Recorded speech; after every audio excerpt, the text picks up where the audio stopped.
Good morning dear students. Online class में आपका हार्दिक अभिनंदन है। आइए इस लेक्चर में आज हम चर्चा करेंगे BA part first year, BA part first year और सब्जेक्ट अपना कौन सा है, ड्राइंग। और ये लेक्चर नंबर है 70 नंबर का ये लेक्चर है। और आज अपन इस लेक्चर में चर्चा करेंगे प्रायोगिक कार्य से संबंधित, यानी कि प्रैक्टिकल से संबंधित।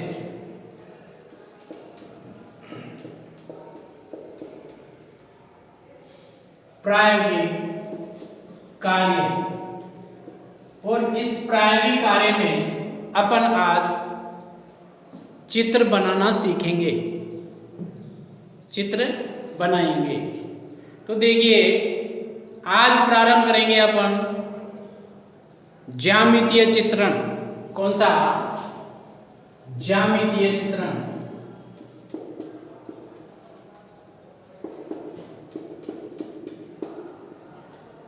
ज्यामितीय चित्रण यानी कि ज्योमेट्रिकल फॉर्म्स में कौन कौन से चित्रण आते हैं, और अधिकतर चित्रों का निर्माण ज्योमेट्रिकल फॉर्म्स के अनुसार ही होता है। ज्योमेट्रिकल फॉर्म्स में कौन कौन से रूप आते हैं, तो ये चित्र आप अपनी स्केच बुक में पेंसिल से बनाएंगे। किससे बनाएंगे? HB पेंसिल से। कौन सी पेंसिल से? HB पेंसिल से। चित्र बनाने से पूर्व मैं पेंसिल के बारे में आपको थोड़ा बता देता हूँ। किसके बारे में? पेंसिल के बारे में। आपके पास HB पेंसिल जो रेड कलर की और जिसमें लाइन होती है ब्लैक कलर की, वो एक पेंसिल है मान लो।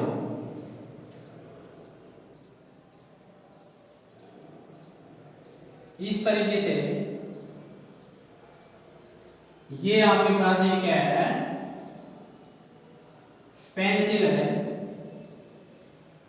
और उस पेंसिल का नाम है नटराज।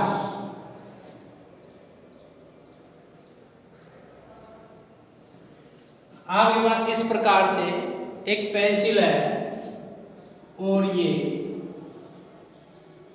नटराज की पेंसिल है। किसकी? नटराज की। इसका कौन सा कलर है? Red colour, red. और ये लाइंस कौन सी है? ब्लैक, ब्लैक कलर की पेंसिल है। आपने इसके शॉर्पनर से क्या कर लिया, इसको साफ कर लिया, यानी कि इसे इस तरीके से आगे से इसका नोक, जो ये पेंसिल में ये जो अपन चलाते हैं ब्लैक कलर का, ये होता है ग्रेनाइट।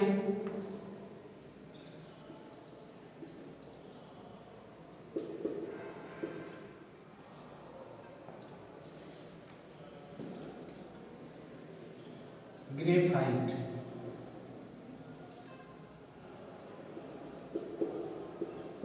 ये ग्रेनाइट का बना होता है, कार्बन होता है, इसके अपन चलाते हैं। तो सपोज करो आपने इस पेंसिल को क्या कर लिया, इससे पैना कर लिया, पैना मतलब, तो ये इस तरीके से हो जाएगी आपकी पेंसिल।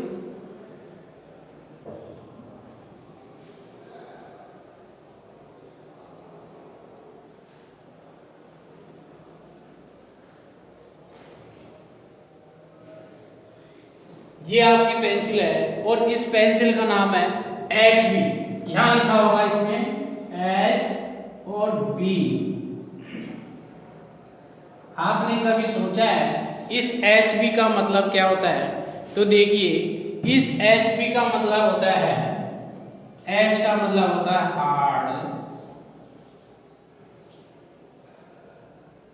हार्डनेस, और B का मतलब होता है प्लस, ब्लैकनेस। तो इस पेंसिल का पूरा नाम हो गया हार्डनेस, ब्लैकनेस। कौन सी? Hardness, blackness.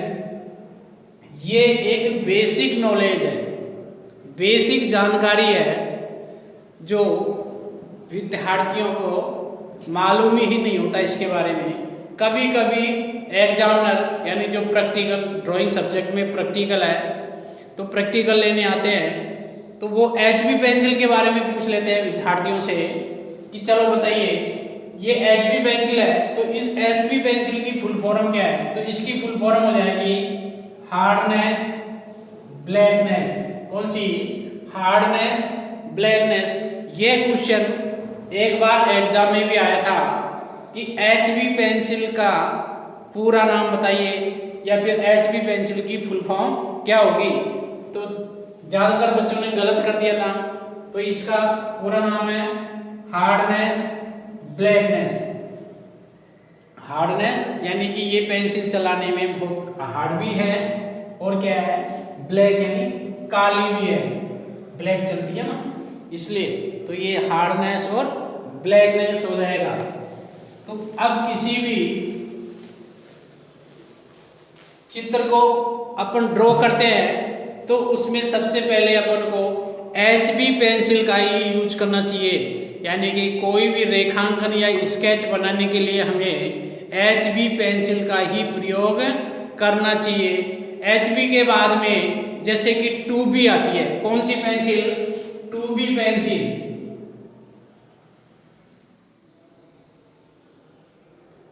ये आपके पास है 2B पेंसिल।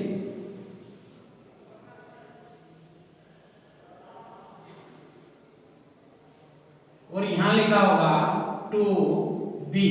क्या लिखा होगा? 2B। ये आपके पास 2B पेंसिल है, इसका मतलब है ये 2 नंबर की क्या है ब्लैकनेस, BLACK। इसका मतलब ये हुआ ये जो 2B लिखा होता है इस 2B का मतलब क्या हुआ कि 2 नंबर की ब्लैकनेस। यानी कि जो इसमें ये जो ब्लैक कलर का इसका ये ग्रेफाइट का बना हुआ जो पार्ट होता है यानी कि इसमें एक ब्लैक कलर की क्या लगी होती है कार्बन की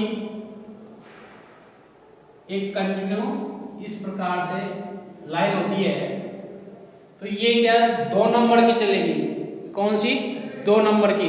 यानी कि जो HB पेंसिल चल रही थी HB और एक और HB मिला के क्या हो जाएगा 2HB। तो H हट जाएगा और ये 2 नंबर की हो जाएगी 2B। इस प्रकार से ये 2B। अब उसके बाद में अब ये 2B पेंसिल कैसे चलेगी? जैसे कि आपने शेडिंग की। अब शेडिंग करेंगे तो इसमें डार्क से लाइट की तरफ यानी कि डार्क से लाइट की तरफ करेंगे। अब जो 2B पेंसिल है इसका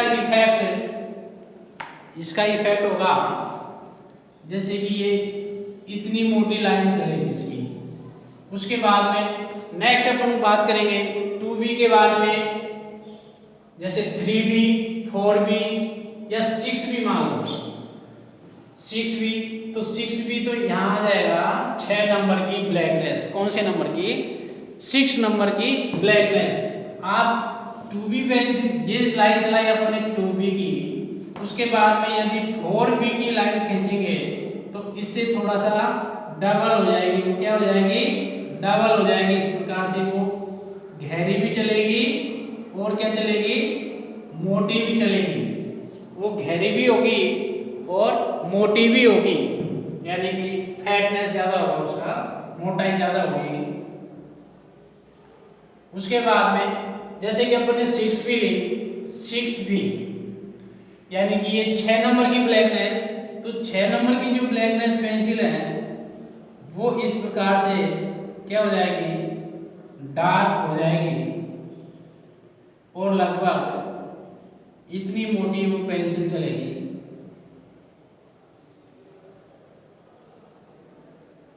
इस प्रकार से यदि अपन यहाँ पर 8B पेंसिल को लेते हैं 8B तो ये 8 नंबर की ब्लैकनेस हो जाएगी। क्वेश्चन नंबर की 8B 8 नंबर की ब्लैकनेस, और ये और भी मोटी चलेगी।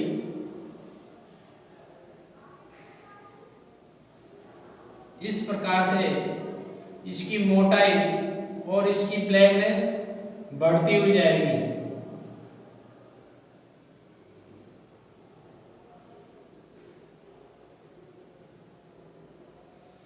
ये पेंसिल ऐसे चलेगी। यदि सपोज करो अपन ने ली यहां पर 10B, कौन सी 10B, तो एक प्रकार से ये हो जाएगी 10 नंबर की, और ये इसका जो कार्बन है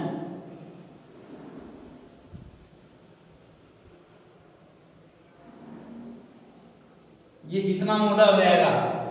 और 10B पेंसिल का इफेक्ट इससे भी थोड़ा सा और गहरा और मोटाई युक्त हो जाएगा। ये माने कि ये चलेगी इस तरीके से, इतनी मोटी बनेगी।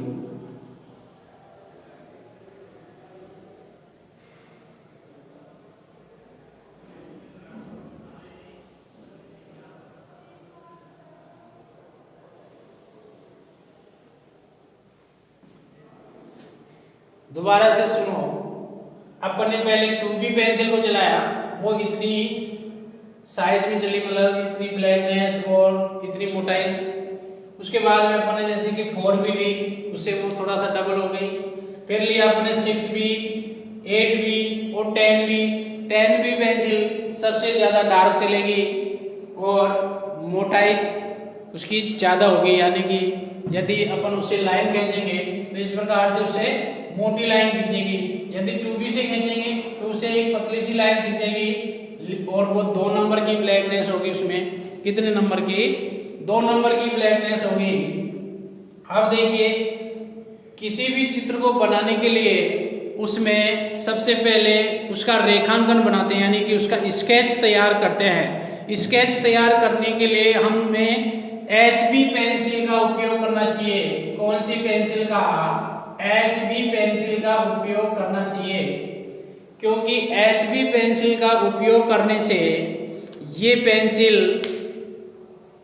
क्या ज़्यादा ब्लैकनेस नहीं होगी, यानी हार्डनेस होगी और ब्लैकनेस होगी। लेकिन यदि हमें उस स्केच को मिटाना है तो मिटाने के लिए इरेजर का उपयोग करेंगे। तो हमेशा कला के विद्यार्थियों को मिटाने के लिए जो रबड़ यूज लेते हैं वो किसका होना चाहिए?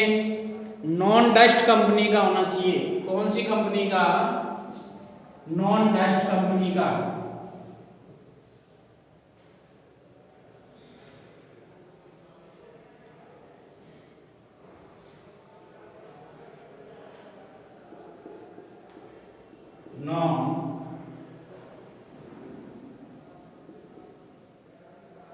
नॉन डस्ट,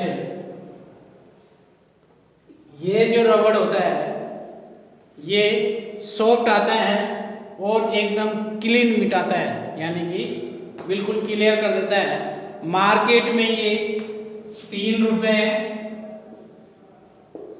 तथा 5 रुपए में उपलब्ध है, यानी कि एक तो 3 रुपए वाला आता है, उससे जस्ट डबल आता है, वो आता है 5 रुपए का।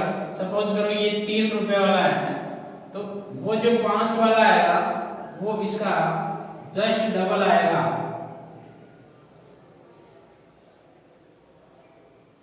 ये 5 रुपए वाला। अब अपन देखते हैं कि भाई 3 रुपए में काम चल गया, लेकिन एक बात बताओ, यदि हम इसके 2 टुकड़े कर देंगे, ठीक है, 2 टुकड़े करने पर 2 रबड़ हो गए, 2 इरेजर बन गए, एक का मूल्य कितना हुआ? 2.5 रुपए। तो वैसे भी अपन को 1 रुपए का फायदा हो जाता है। तो हमेशा 5 रुपए वाला इरेजर ही खरीदना चाहिए, ताकि उसके 2 टुकड़े कर लो, या टुकड़े नहीं भी करते हैं तो वो आराम से काफ़ी दिन तक चलता है। उसके 2 पार्ट करने से एक पार्ट को रख सकते हैं और एक को यूज कर लो। एक फिनिश हो जाए या ख़त्म हो जाए तो दूसरे को निकालो। लेकिन नुकसान यह है, यदि अपने इरेजर को किसी ने ले लिया या खो गया, गिर गया, तो अपने सीधे सीधे 5 रुपये का नुकसान हो जाएगा। इधर कितने का नुकसान हुआ? 3 रुपये का। और इधर कितने का हुआ? 5 रुपये का। इसलिए आप अपने आवश्यकता के अनुसार ही खरीदें। तो पेंसिल की बात हो गई, उसके बाद इरेजर की बात हो गई। अब देखिए, अब बात करते हैं शॉर्पनर की। किसकी? शॉर्पनर की। तो ये है आपकी शॉर्पनर।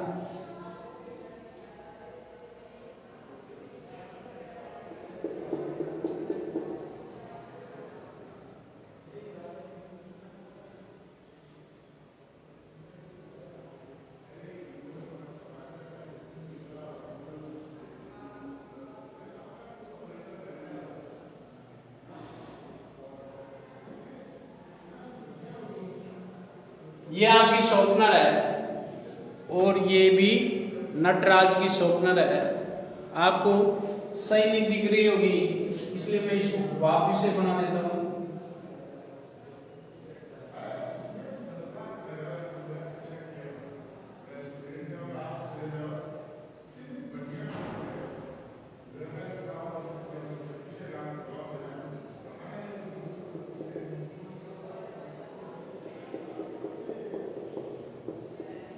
ये इस प्रकार से शॉर्पनर है।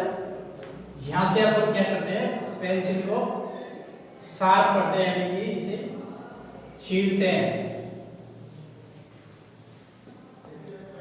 इसके अलावा ये क्या है, पेंसिल को तोड़ देती है। इसकी जो नोक है इसको क्या कर देती है, तोड़ देती है।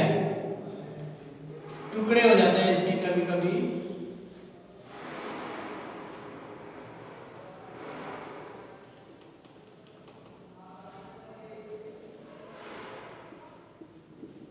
जैसे अपन ने इसको छील लिया, ये टूटने लग जाती है। लेकिन ये देखेंगे, जैसे 10B पेंसिल है, जब आप 10B पेंसिल लेके आओ,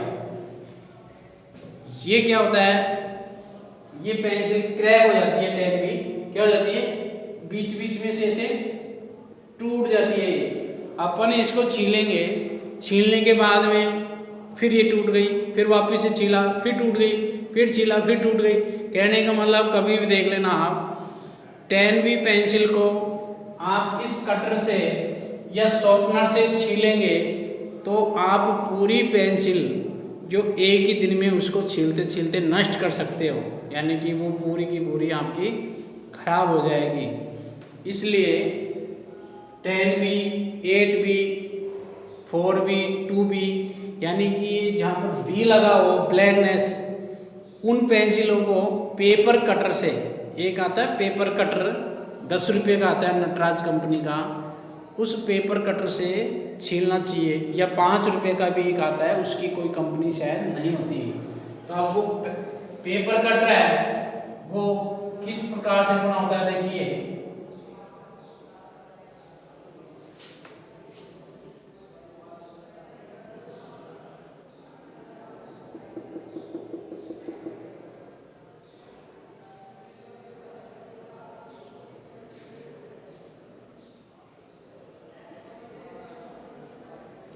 ये एक प्रकार से पेपर कटर मान लो।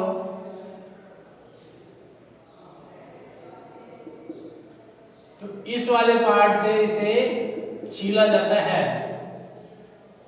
इस पेपर कटर से। और जब ये पेपर कटर आपका क्या हो जाता है, यानी कि इसकी नोक थोड़ी सी छीलना बंद कर देती है या किसी पेपर को काटते हैं तो उसमें जोर आता है, तो इसमें इस तरीके से लाइंस होती है। वो इस पेपर कटर में यहाँ पीछे को एक कैप होती है, उस कैप में यहाँ पर एक निशान होता है, उसे खोलेंगे और यहाँ लगा के इसे आगे से इतना तोड़ देंगे, मतलब इतना टुकड़ा उसका तोड़ देंगे। तो अपनी जो कटर है पेपर कटर, इसमें ये जो ब्लेड लगी हुई होती है ये ब्लेड वापस से नई कटर के बराबर यानी नए पेपर कटर के जैसा कार्य करने लग जाती है। तो हमेशा 2B, 4B, 6B, 8B और 10B इन पेंसिलों को छीलने के लिए शॉर्पनर का उपयोग न करके किसका करना चाहिए? पेपर कटर का उपयोग करना चाहिए। किसका उपयोग करना चाहिए? पेपर कटर का उपयोग करना चाहिए। इसके अलावा कला के विद्यार्थियों को स्केल की कोई आवश्यकता नहीं होती है, अर्थात चित्र बनाने के लिए हमें स्केल की कोई ज़रूरत नहीं होती। आपने 12th में, उसके अलावा 11th में, बाकी की और छोटी कक्षाओं में लाइन खींचने के लिए स्केल को खूब अधिक बार प्रयोग में लिया है। स्केल, चांदा, फुटा सब काम में लिया है। लेकिन आपको अब कॉलेज विद्यार्थी यानी कि आप हाई एजुकेशन में आ गए, यहाँ आने के बाद में आपको स्केल ज़रूरत पड़ने पर ही आवश्यक कार्य के लिए यूज करना है, अन्यथा ड्राइंग सब्जेक्ट में आपको विदाउट स्केल ही कार्य करना है, क्योंकि प्रैक्टिकल में और एग्जाम के टाइम में आपको स्केल अलाउ नहीं हो पाता। इसलिए ये मानो कि ये आपका क्या है? स्केल है।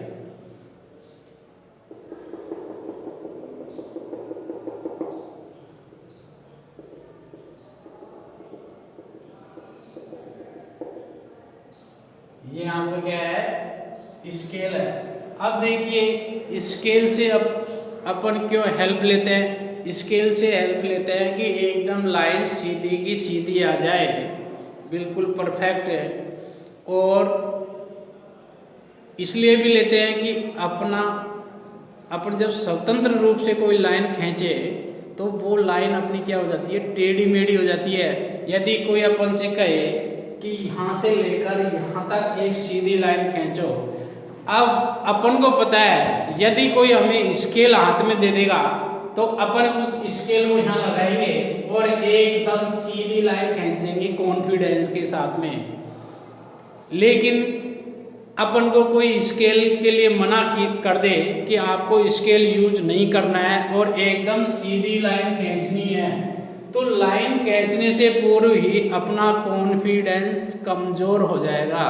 कॉन्फिडेंस कमज़ोर हो जाएगा, अपना अनुभव कमज़ोर हो जाएगा, क्योंकि कॉन्फिडेंस दो चीज़ों से मिलकर बनता है।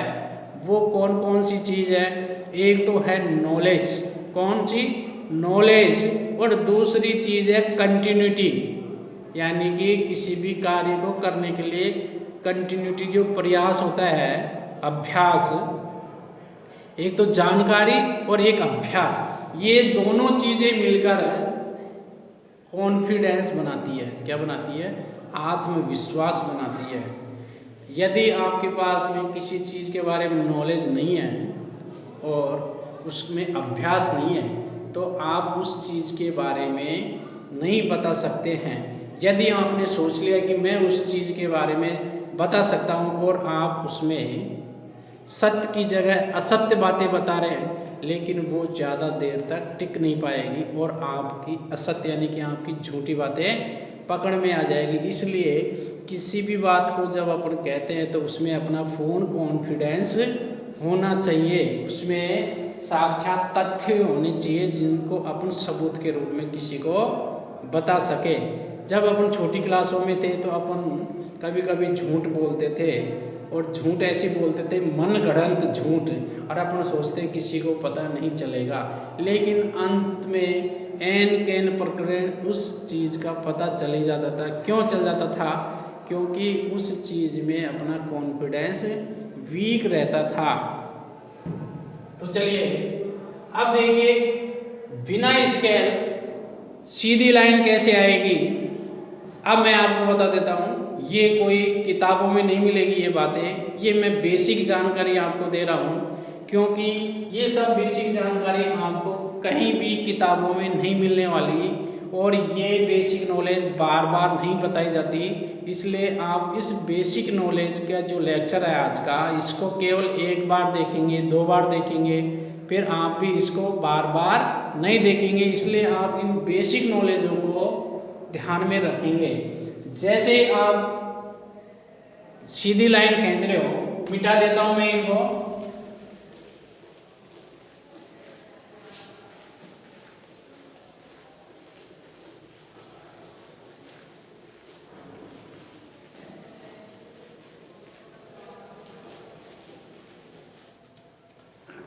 जैसे सीधी लाइन खींचने के लिए सबसे पहले अपन को पेंसिल को इस प्रकार से पकड़नी है, ठीक है। इस प्रकार से ये आपने पेंसिल पकड़ ली, दिख रही है आपको पेंसिल, ये मेरे पास पेन है, मार्कर, आप इसको पेंसिल समझेंगे। अब ये जो सबसे छोटी उंगली है अपनी, इस छोटी उंगली को हमेशा बाहर की तरफ रखना है। सपोज करो मैं ये कोई एक नोटबुक है और उस नोटबुक के पेज के ऊपर मैं कोई लाइन डाल रहा हूँ और वो लाइन विदाउट स्केल सीधी आनी चाहिए। तो उसके लिए क्या करना है, इस उंगली को हमेशा बाहर रखेंगे और टिका कर रखेंगे। आप यदि दीवार पर लाइन डाल रहे हो, लाइन बना रहे हो, तो दीवार के ऊपर ये टिकी रहेगी।